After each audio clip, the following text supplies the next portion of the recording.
볼비는 런던 출신이고요. 아주 유복한 가정에서 성장을 했습니다. 그런데 이 볼비가 왜 유독 애착이라고 하는 개념을 연구하고 평생 이 애착을 연구했을까? 이 사람의 생애를 아마 들어보시면 그래서 그 사람이 애착을 그렇게 집착했겠구나 라고 이해가 되실 거예요.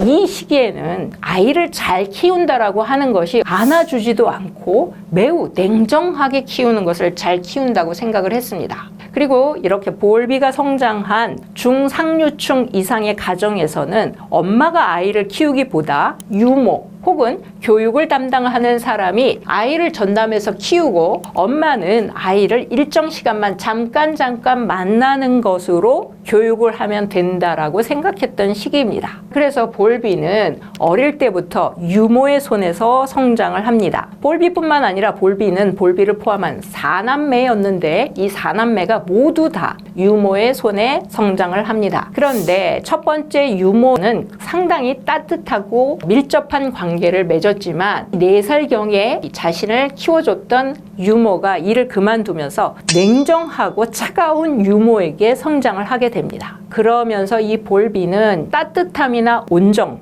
혹은 어떤 친밀감에 대해서 상당히 목마른 경험들을 하게 되지요. 그래서 그런지 모르지만 이 사람은 정신건강의학을 전공하게 되고 그리고 인간의 무의식이나 어릴 적 경험을 중요하게 생각하는 정신분석에 빠져들게 됩니다.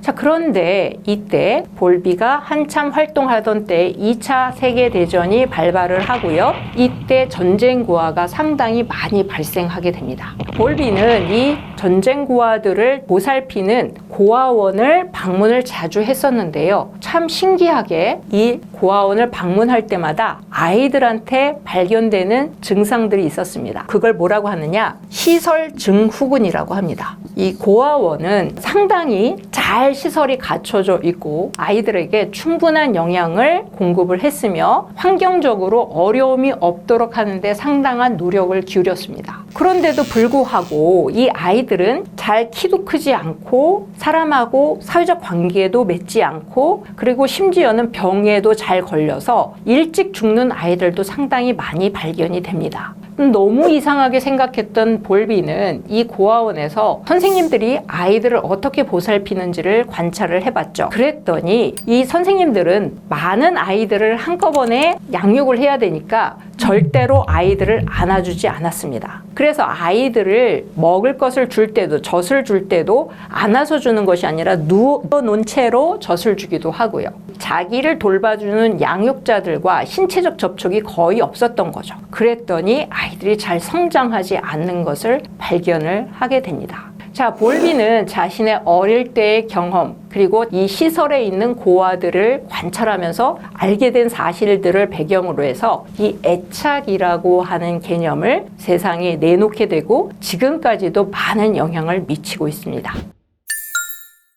애착은 한마디로 양육자와 영아 간의 친밀하고 애정적인 관계를 말하는데요. 결국 애착이라고 하는 것은 동물 행동학적으로 생애 초반에 양육자와 영아 간에 만들어지는 아주 중요한 관계이고 이것이 만들어지는 데는 생물학적인 계획표가 있다라는 말이겠죠. 애착은 그 특성상 애착 대상이 선택적이기 때문에 다른 사람보다 애착 대상과 함께 있는 것이 더 즐겁고 안심이 된다는 것을 의미합니다. 아기들 보세요. 신생아들. 가르쳐주지도 않았는데 이렇게 손가락을 주면 꽉 쥐죠. 이럴 때 기분이 어때요? 그 조망만한 손으로 정말 요만한 손으로 내밀은 어른의 손을 꽉 쥡니다. 막 울다가 안아주면 어때요? 웃습니다. 미소를 보내죠. 이러한 사회적 체계, 이거는 본능적이라는 거. 그런데 이러한 본능적인 신호 체계를 보고 모성 행동을 보이면서 상호적으로 만들어지는 관계, 그 관계가 바로 애착이라고 말할 수가 있겠습니다.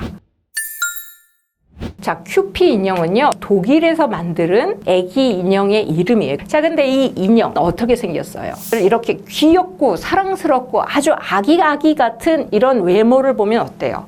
호감을 갖게 되고 애정적인 마음이 형성이 되죠. 자, 이런 것을 큐피 인형 효과라고 합니다. 그런데 이 애착과 관련돼서 큐피 인형 효과가 어떤 의미가 있느냐? 아기들은 본능적으로 자신이 보호받기를 원하는 그러한 행동 패턴을 하도록 프로그래밍이 되어 있습니다. 그런데 아기가 무력하죠. 능력이 없어요. 아기는 그저 울고 쥐고 빨고 이러한 본능적인 신호만 보낼 수 있습니다. 자, 거기에 더불어 생물학적으로 오래 살아남기 위한 필살기를 발휘하죠. 그게 뭐예요? 귀여운 외모. 그게 바로 큐피 인형 효과입니다. 너무 귀엽고 사랑스럽고 막 안아주고 싶고 이런 감정을 발동시켜서 결국은 보호하게 하고 어떤 음식을 주고 싶고 젖을 주고 싶게 하는 것이 바로 이러한 큐피 인형 효과죠. 아기들이 보면요, 안아줄 때 혹은 까꿍 이렇게 하면 어떨 때는 웃고 어떨 때는 안 웃어요. 안 웃으면 어때요? 더 열심히 아기한테 요상한 소리들을 많이 들려주죠. 웃게 하려고요.